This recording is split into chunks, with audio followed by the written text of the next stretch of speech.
ಮಂಡ್ಯದಲ್ಲಿ ಅಖಿಲ ಭಾರತ ಕನ್ನಡ ಸಾಹಿತ್ಯ ಸಮ್ಮೇಳನ ನಡೆಯುತ್ತಿದೆ. ಮುಖ್ಯಮಂತ್ರಿ ಸಿದ್ದರಾಮಯ್ಯನವರು ಮಾತನಾಡಿದ್ದಾರೆ. ಏನು ಹೇಳ್ತಾರೆ? ಕನ್ನಡಿಗರ ಮಾತೃಭಾಷೆ ಕನ್ನಡ ಉಳಿಯಬೇಕಾದರೆ ಶಿಕ್ಷಣ ವ್ಯವಸ್ಥೆಯಲ್ಲಿ ಆಮೂಲಾಗ್ರ ಬದಲಾವಣೆ ಅಗತ್ಯವಾಗಿದೆ. ಪ್ರಸ್ತುತ ಹಳೆಯ ವೈದಿಕ ಶಿಕ್ಷಣ ವ್ಯವಸ್ಥೆಯಂತೆಯೇ ಬಾಯಿಪಾಠ ಮಾಡುವ ಉಪಯೋಗವಿಲ್ಲದ ವ್ಯವಸ್ಥೆಯಾಗಿದೆ ಎಂದು ಸಿದ್ದರಾಮಯ್ಯನವರು ಹೇಳಿದ್ದಾರೆ. ನಾವು ಮಕ್ಕಳಿಗೆ 3H ಸೂತ್ರವನ್ನು ಅಳವಡಿಸಿಕೊಳ್ಳಬೇಕಾಗಿದೆ. ಮಿದುಳು, ಹೃದಯ ಮತ್ತು ಕೌಶಲ್ಯ ಸೇರಿ ರೂಪುಗೊಂಡ ಶಿಕ್ಷಣ ವ್ಯವಸ್ಥೆ ನಮ್ಮದಾಗಬೇಕಾಗಿದೆ. ಜಗತ್ತಿಗೆ ಶಾಂತಿ ಸಾರಿದ ಬುದ್ಧ ಇದನ್ನು ಯಶಸ್ವಿಯಾಗಿ ಪ್ರಯೋಗಿಸಿದ್ದ. ಗಾಂಧೀಜಿಯವರು ಇದನ್ನೇ ಹೇಳಿದ್ದರು ಎಂದು ಉದ್ಘಾಟನಾ ಭಾಷಣದಲ್ಲಿ ಪ್ರತಿಪಾದಿಸಿದ್ದಾರೆ. ಗಾಂಧೀಜಿಯವರು ಸ್ವಾತಂತ್ರ್ಯ ಹೋರಾಟದಲ್ಲಿ ಅವರ ಕೈಯಲ್ಲಿ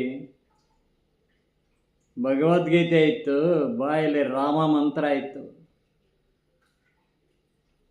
ಅವಾಗೇನು ಬುದ್ಧ ಇರಲಿಲ್ಲ ಅವ್ರ ಬಾಯಲ್ಲಿ.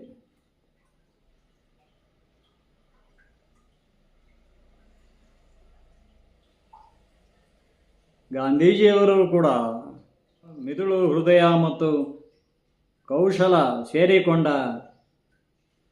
ಸೇರಿ ರೂಪುಗೊಂಡ ಶಿಕ್ಷಣ ವ್ಯವಸ್ಥೆ ಈಗಲೂ ಹಾಗೇನೇ ಇರೋದು. ವೈದಿಕ ವ್ಯವಸ್ಥೆ ಅಂತ ಯಾಕೆ ನೀವು ಅದಕ್ಕೆ ಹೆಸರಿಟ್ಟು ಮಾತನಾಡ್ತೀರಿ? ಮುಖ್ಯಮಂತ್ರಿಗಳೇ, ಸಿದ್ದರಾಮಯ್ಯನವರೇ, ಅದಕ್ಕೆ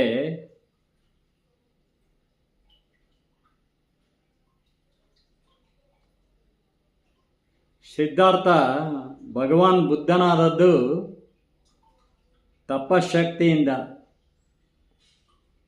ಸಿದ್ಧಾರ್ಥ ಭಗವಾನ್ ಬುದ್ಧನಾದದ್ದು ತಪಶಕ್ತಿಯಿಂದ.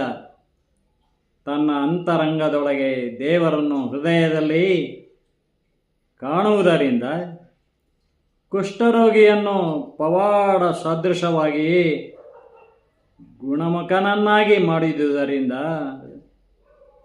ಸಿದ್ಧಾರ್ಥ ಭಗವಾನ್ ಬುದ್ಧನಾದ. ಬುದ್ಧ ಹೇಳ್ತಾನೆ, ತಾನು ಹೇಳುವ ತತ್ವಗಳಲ್ಲಿ ಹೊಸತೇನೂ ಇಲ್ಲ, ಈಗಾಗಲೇ ಸನಾತನ ಧರ್ಮದಲ್ಲಿ ಹೇಳಿದ್ದಾರೆ ಎಂದು ಅವನು ಹೇಳಿರುವುದು ಅತ್ಯಂತ ಗಮನಾರ್ಹವೇ ಆಗಿದೆ ಅಲ್ಲವೇ? ದಶಾವತಾರಗಳಲ್ಲಿ ಬುದ್ಧನ ಅವತಾರವು ಒಂದು ಎಂಬುದಾಗಿ ಪರಿಗಣಿಸಲ್ಪಟ್ಟಿದ್ದು, ಬುದ್ಧ ಜ್ಞಾನ ಚ ಬೌದ್ಧ ನಮೋ ಹರಿ ಭಕ್ತಂತೆ ಪರಿಪಾಲಯ ಮಾಂ ಎಂಬುದಾಗಿ ದಶಾವತಾರದಲ್ಲಿ ಒಂದು ಚರಣ ಇದೆ. ವೈದಿಕ ಶಿಕ್ಷಣ ಏನ್ರಿ? ವೈದಿಕ ಶಿಕ್ಷಣ ಅಂದರೆ ಎಲ್ಲರಿಗೂ ವೇದ ಪಾಠ ಹೇಳ್ಕೊಡ್ತಾರಲ್ಲ ಶಾಲೆಯಲ್ಲಿ. ಸಂಸ್ಕೃತ ಪಠಣ, ಸಂಸ್ಕೃತ ತಗೊಂಡಿರೋರಿಗೆ ಹೇಳ್ಕೊಡ್ತಾರೆ ಹೈಸ್ಕೂಲಲ್ಲಿ. ಕನ್ನಡ ಬಂದು ಸೆಕೆಂಡ್ ಲ್ಯಾಂಗ್ವೇಜ್ ಸಂಸ್ಕೃತ ತೆಗೆದುಕೊಂಡವರಿಗೆ ಸಂಸ್ಕೃತ ಹೇಳ್ಕೊಡ್ತಾರೆ. ಭಾಳ ಸುಲಭ, ಕನ್ನಡಕ್ಕಿಂತನೂ ಜಾಸ್ತಿ ನಂಬರ್ ತಗೊಳ್ಬೋದು. ಅಂಥ ಸಂಸ್ಕೃತ ದೇವನಾಗರಿ ಲಿಪಿ ಭಾರತದ್ದು. ಋಷಿ ಮಹರ್ಷಿಗಳ ಭಾಷೆ.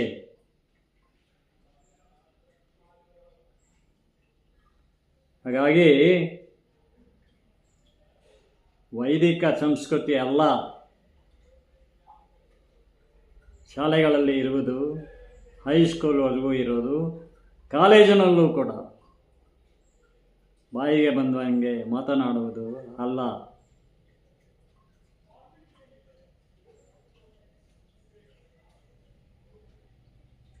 ಮನುಸ್ಮೃತಿಯು ವೈದಿಕವೆಂಬುದು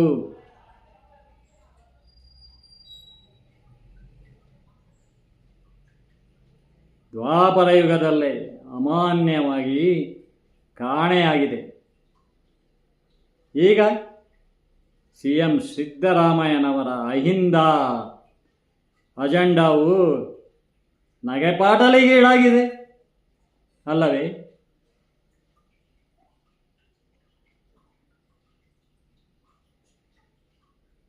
ಸನಾತನ ಹಿಂದೂ ಧರ್ಮ ಎಂದಿಗಾದರೂ ಮತಾಂಧತೆಯಲ್ಲಿ ನಾಶವಾಗುವುದೇ ಎಂಬ ಪ್ರಶ್ನೆಗೆ ಉತ್ತರವೂ ಕಾಣಸಿಗುತ್ತದೆ.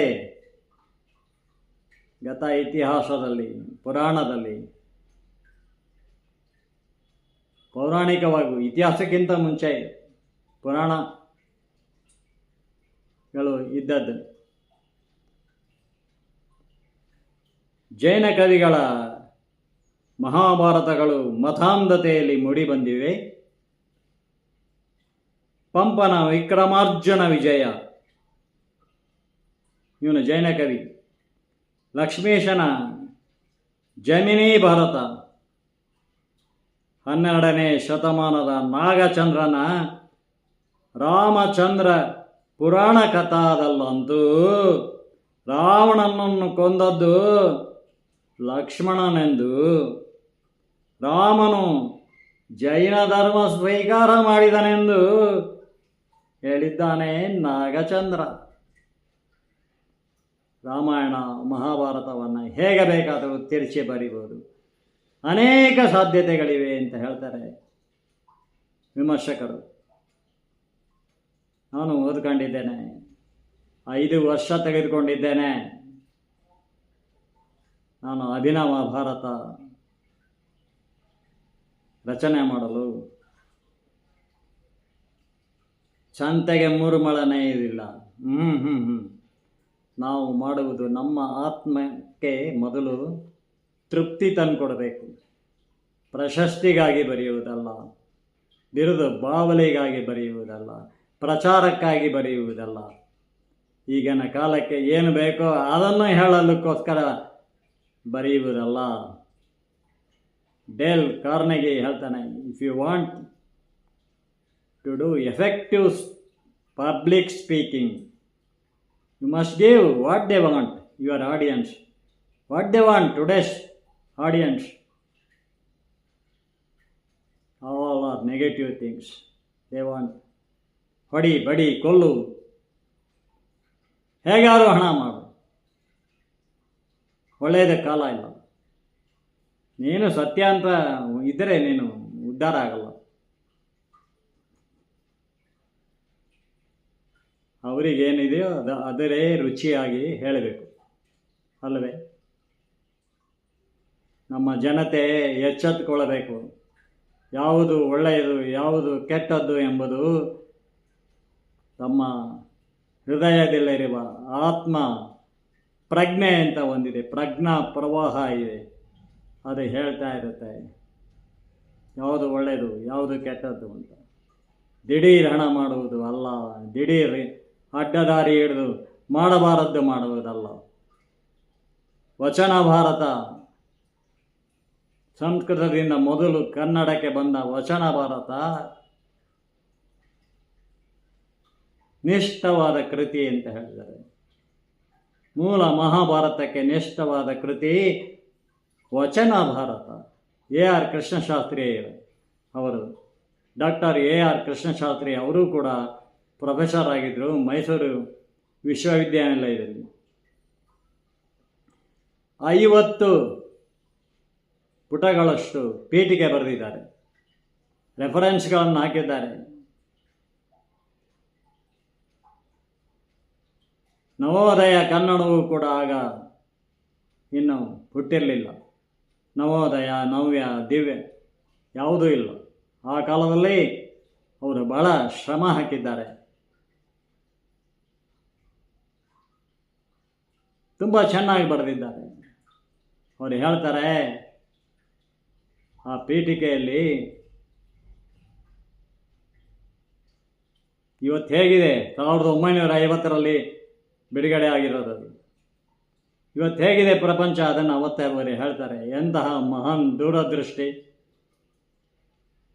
ಹಣ ಮಾಡಬೇಕು ಅಷ್ಟೇ, ಹೇಗಾದರೂ ಮಾಡಿಯೇ ತೀರುತ್ತಾರೆ. ಗಂಡು ಹೆಣ್ಣು ಭೇದ ಇಲ್ಲ, ಮದುವೆ ಆಗ್ತಾರೆ, ಅಷ್ಟೇ ಬೇಗ ವಿವಾಹ ವಿಚ್ಛೇದನಗಳಾಗ್ತವೆ, ಅವಿಭಕ್ತ ಕುಟುಂಬಗಳು ಒಡೆದು ಹೋಗ್ತಾ ಇದ್ದಾವೆ ಅಂತ ಹೇಳ್ತಾರೆ. ಎಂತಹ ಮಹಾನ್ ದೂರದೃಷ್ಟಿ. ಅವರ ರೆಫರೆನ್ಸ್ಗಳಲ್ಲಿ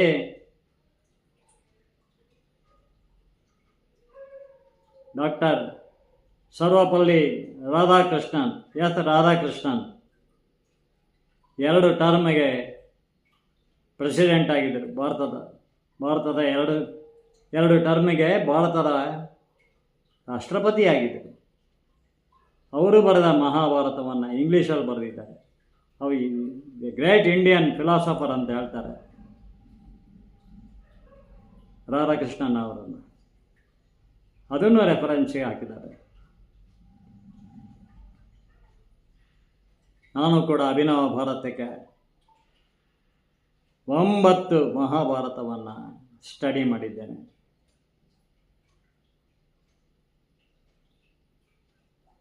ಶ್ರವಣದ ಅನೈತಿಕತೆಯ ಪರ್ವ, ಅದನ್ನು ಅನುಕರಣೆ ಮಾಡಿ ನಾರಾಯಣ ಅವರ ದ್ವಾಪರವನ್ನು,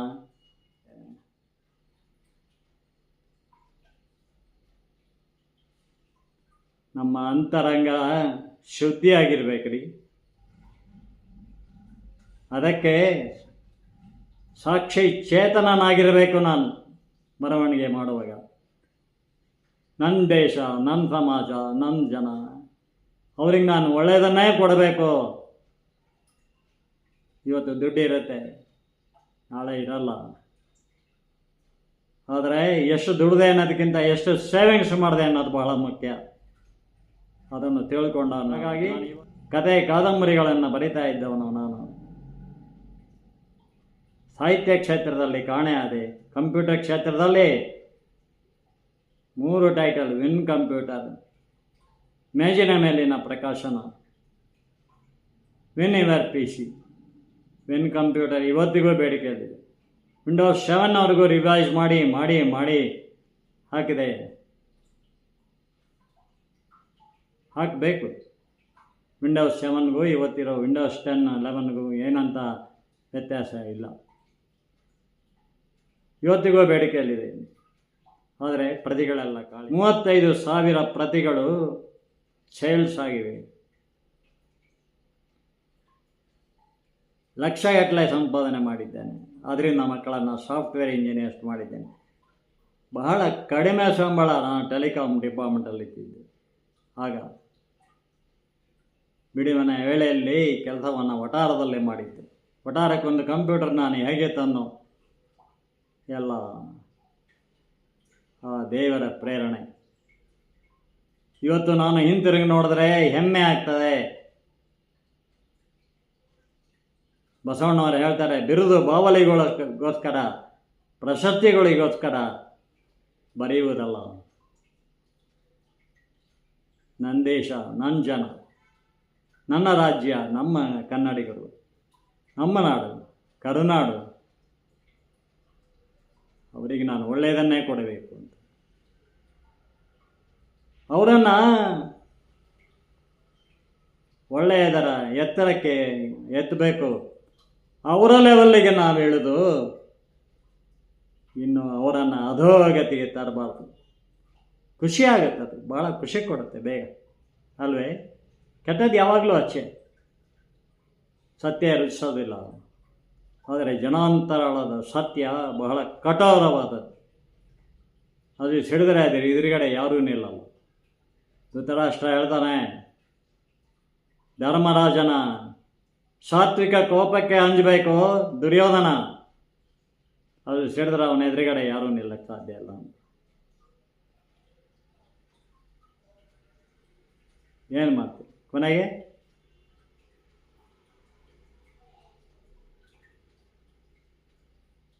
ವಯಸ್ಸಾದವರು ಯಾರು ಬಲಿಷ್ಠನೋ ಅವನ ಹತ್ರನೇ ಇರ್ತಾರೆ. ಶರಶೈಯಲ್ಲಿ ಇದ್ದಾಗ ಯುದ್ಧ ಮುಗಿದು ಎಲ್ಲರೂ ಶರಶೈಯಲ್ಲಿ ಬಂದು ನೋಡ್ಕೊಂಡು ಹೋದ್ಮೇಲೆ ಭೀಷ್ಮನನ್ನು ಕರ್ಣ ಬರ್ತಾನೆ. ಕರ್ಣ ಕೇಳ್ತಾನೆ, ನೀವು ಪಾಂಡವರ ಕಡೆಗೆ ಬರ್ಬೋದಿತ್ತಲ್ಲ ಪಿತಾಮಹ ಅಂತ. ನೋಡು ಕರ್ಣ, ಯಾರು ಬಲಿಷ್ಠನೋ ಅವನ ಹತ್ರನೇ ಇರ್ತಾನೆ ವಯಸ್ಸಾದ ತಂದೆಯೂ ಕೂಡ. ನಾನು ತಪ್ಪು ಮಾಡಿದೆ, ಮಾನಭಂಗ ಪ್ರಕರಣದಲ್ಲಿ ಅಮ್ಮ ತಾಯಿ ಬಲಿಷ್ಠನಾದವನ ಕಡೆಗೆ ಇರುತ್ತೆ ದ್ರೌಪದಿ, ಧರ್ಮ ಎಂಬುದು ಹೇಳಿದೆ ಅಂತಾನೆ. ಕರ್ಣ ಏನು ಮಾತನಾಡದೆ ಹೊರಟೋಗ್ತಾನೆ. ಆನಂತರ ಯುದ್ಧರಂಗದಲ್ಲಿ ಕರ್ಣ ಪ್ರಾಣ ಬಿಡ್ತಾನೆ, ಹೋರಾಡಿ ಅರ್ಜುನನ ಜೊತೆಗೆ. ಕುಂತಿಗೂ ಹೇಳಿರ್ತಾನೆ, ಅರ್ಜುನನನ್ನು ಹೊರತು ಬಿಡಿಸಿ ಬೇರೆ ಯಾರನ್ನು ನಾನು ಕೊಲ್ಲುವುದಿಲ್ಲ ಅಂತ ವಾಗ್ದಾನ ಮಾಡ್ತಾನೆ.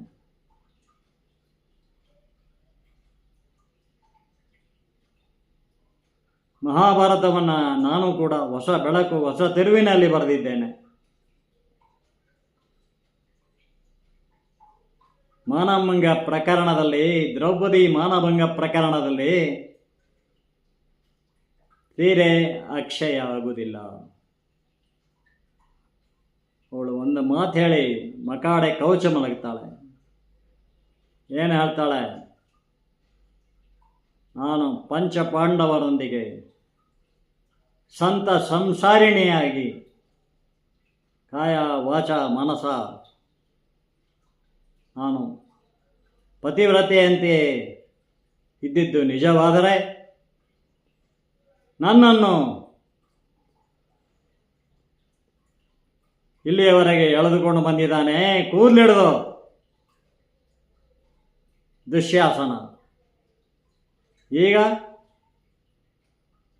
ನಾನು ಏಕ ವಸ್ತ್ರದಲ್ಲಿದ್ದೇನೆ ಎಂದರೂ ಕೂಡ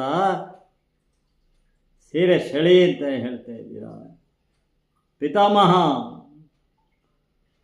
ಅಂದರೆ ಭೀಷ್ಮ ತಲೆ ತಗ್ಗಿಸ್ತಾನೆ. ಆ ಮಾತನ್ನು ನಾನು ಆಗಲೇ ಹೇಳಿದ್ನಲ್ಲ, ಅದನ್ನ ಮಾತನ್ನು ಹೇಳಿ, ಹೇ ದುರ್ಯೋಧನ, ನನ್ನನ್ನು ಮುಟ್ಟುವ ಈ ದುಶ್ಯಾಸನನ ಕೈ ಸುಟ್ಟು ಹೋಗಲಿ ಅಂತ ಹೇಳ್ತಾಳೆ. ಹಾಗಂತ ಹೇಳಿ ಕೃಷ್ಣ ಎಂದು ಎರಡು ಕೈಯನ್ನು ಮೇಲೆತ್ತಿ ಮಗಾಡೆ ಕೌಚಿ ಮಲಗಿಬಿಡ್ತಾಳೆ. ಅವನು ಸೀರೆ ಎಳೆದು ಕೂಡಲೇ ದುರ್ಯೋಧನ ಅವಳನ್ನು ಅಂಗಾತ ಮಾಡುವಂತೆ ಹಿಂಗೆ ಸನ್ನೆ ಮಾಡ್ತಾನೆ.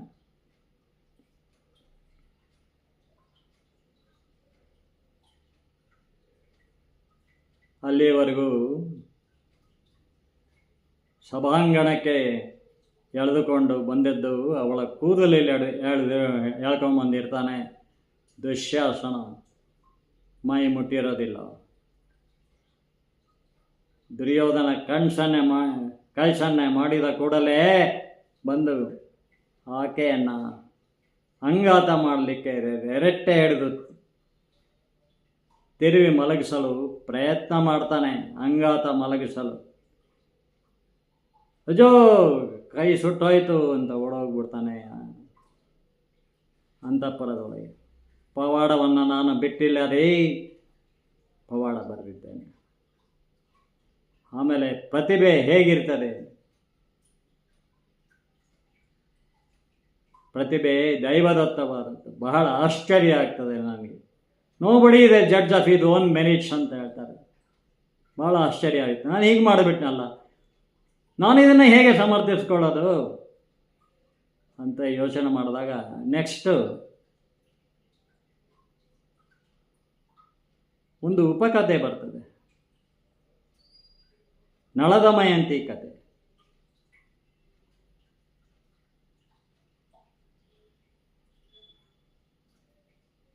ನಳ ತನ್ನ ಸೋದರ ಪುಷ್ಕರನೊಂದಿಗೆ ಅವನು ಕೂಡ ಜೂಜಿನಲ್ಲಿ ಸೋತು ಎಲ್ಲವನ್ನೂ ಕಳೆದುಕೊಂಡು ರಾಜ್ಯ ಕೋಶಗಳನ್ನು ಕಾಡಿಗೆ ಬಂದಿರ್ತಾನೆ ಹೆಂಡತಿ ಜೊತೆಗೆ. ನೀನು ಯಾಕೆ ಬರ್ತೀಯ ನನ್ನ ಜೊತೆಗೆ, ನೀನು ತವ್ರ ಮನೆಗೆ ಹೊರಟೋಗು ಅಂತ ಹೇಳಿದ್ರೆ ದಮಯಂತಿ ಕೇಳೋದಿಲ್ಲ. ಇವಳನ್ನು ಕಾಡಲ್ಲಿ ಬಿಟ್ಟು ಹೋಗ್ಬಿಟ್ರೆ ಇವಳು ತವ್ರ ಮನೆಗೆ ಹೋಗ್ತಾಳೆ ಅಂತ ಭಾವಿಸ್ತಾನೆ.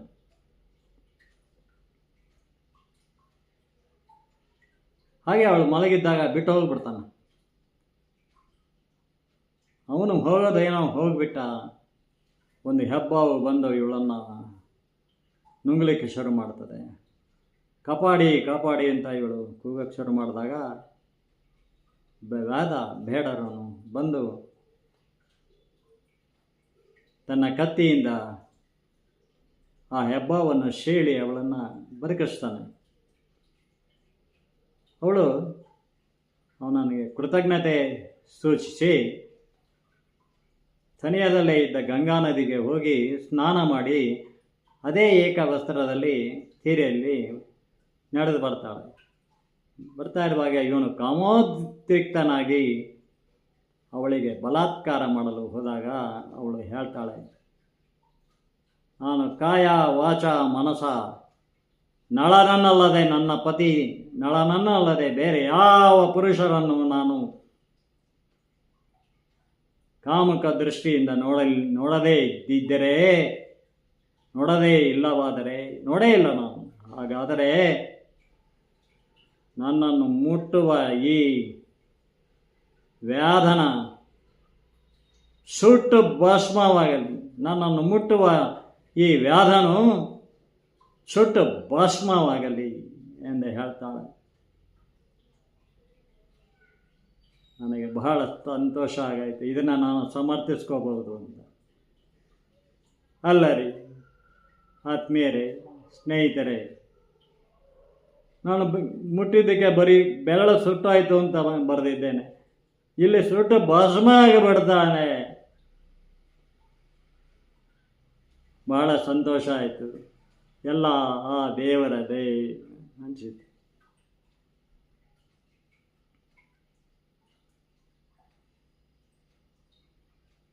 ಇಲ್ಲಿ ಹೊಸ ಬೆಳಕು, ಹೊಸ ತಿರುವು. ಇನ್ನೂ ಹೇಳ್ತಾ ಹೋದರೆ ಕೆಲವೆಲ್ಲ ಮಾಡಿದ್ದೇನೆ.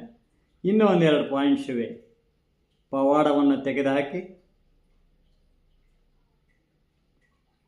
ದ್ವಾಪರವನ್ನೇ ಕ್ರೂರಾತಿ ಕ್ರೂರ ಕಲಿಯುಗವನ್ನಾಗಿ ಮಾಡಿ ಬರೆಯುವುದು ಅಂದರೆ ಏನ್ರಿ?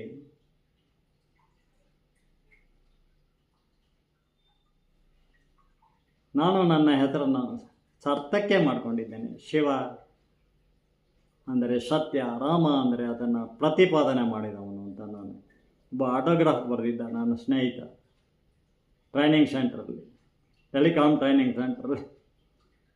ಏನು ಹಿಂಗೆ ಬರೆದ್ಬಿಟ್ನಲ್ಲ, ನಾನು ಸಾಹಿತಿನೇ ಅಲ್ಲ, ಎಂಥದೂ ಅಲ್ಲ, ಆಗಿರಲಿಲ್ಲ ಆಗ.